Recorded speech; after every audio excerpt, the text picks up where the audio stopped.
good thing that younger people have is all their future earnings ahead of them. So if anybody wants to make the biggest investment, make it in yourself. That's the key thing. We also operate in a world where you can have multiple revenue streams, because you might be able to make revenue from one thing and then from your main job. But so think about that robustness. Build your own portfolio. And that's about the robustness of your income stream and where you want to go in life. So then if you're 30 years old and you've got ahead of you, the next 30 years of trying to accumulate wealth, well, firstly, don't forget, income is worth more than capital. Because if you have $1 million and you stick it in the bond market, you're going to get $10,000 a year. But for the average person to, over a couple of years, increase their income by $10,000 is not that unachievable. So it's like being a millionaire. Every 10 grand you have is like being a millionaire in terms of your earning power. So that's the key thing. Then after that, it's like, okay, look at the opportunity set in front of you. So let's say you're in a good job now, you're starting to invest, you're starting to save for the future. What is it? Well, my first thing always for everybody is, if you can, buy a home. Now that's the problem because they're expensive in most places, and I'll come on to that in a bit. But if you can, so I was really lucky. Back in 2000, I was living in a fancy apartment in London that I had a mortgage on, etc. And then I had a bonus and I bought a house in Spain, which wasn't very expensive. It was $250,000, which, nowadays you can't buy anything for. But it was a 6-bedroom house on the side of a hill near a beach town. The point being is now I've got a place to live. I could work a bar job and survive. Right? I'm now super robust. So I can now take risk. That becomes interesting. When you're in a safe place, to take risk becomes very attractive. So I would urge people to think about that.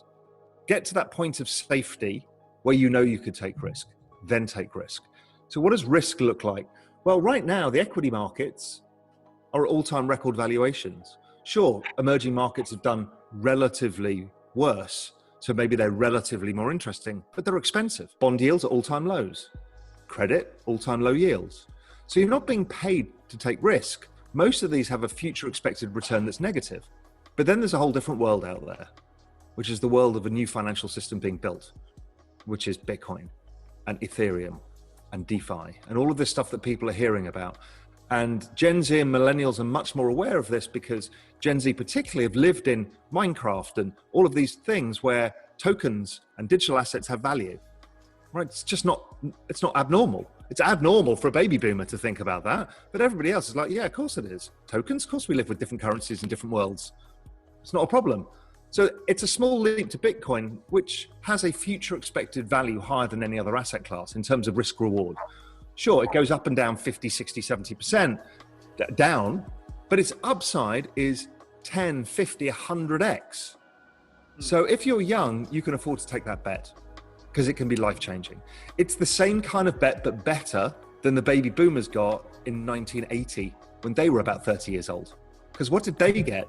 When they were 30 years old, they got a stock market at record low valuations and a bond market with record high yields. You almost have to be an idiot not to make money. Millennials are faced with something much harder, as are Gen Z, because property is expensive too, unless you move. The digital economy, and particularly COVID, has shown that we can move anywhere now.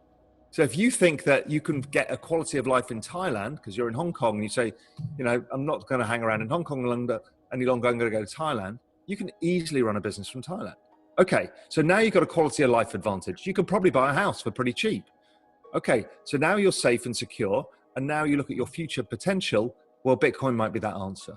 So it's going to be a new world, and that's good, because you guys, the millennials and the Gen Z, are not going to be following the old rules. And once you realize that, you're liberated. I think if you're 30 years old, this is the biggest opportunity of your lifetime. Out of crisis comes opportunity.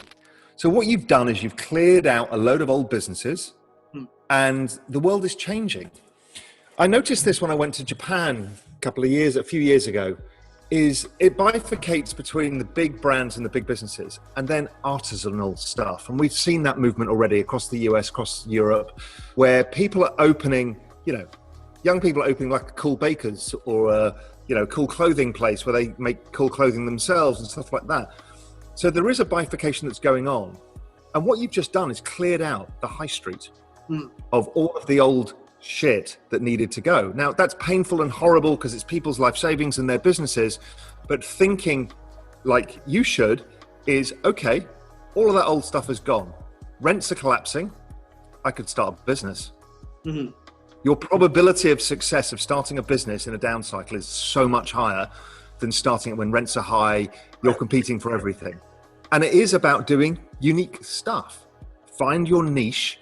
The world used to be like Amazon, broad, but we're all finding that deep is the other strategy. Let's say you like baking, well, become the best. Because guess what? You will always have business. Or, you know, you are particularly good at a certain thing. That opportunity is there. So retail is going to be a huge opportunity within this. It's just different retail. Don't sell stuff that everybody else sells. Sell unique stuff. We've seen it with the rise of, farm to table eating and food and all of this stuff. We've seen it with clothing. We've seen it with jewelry. We've seen it with all sorts of things. So there's opportunities for creative outlets, which you couldn't do in cities because it was too expensive. I mean, to have a creative idea for a business in New York City or Hong Kong or London, yeah, you get marginalized to the kind of other neighborhoods. Well, guess what? That's going to change. So yes, it's terrible. And yes, it's going to be lingering. And yes, it's miserable for many. But change is always opportunity.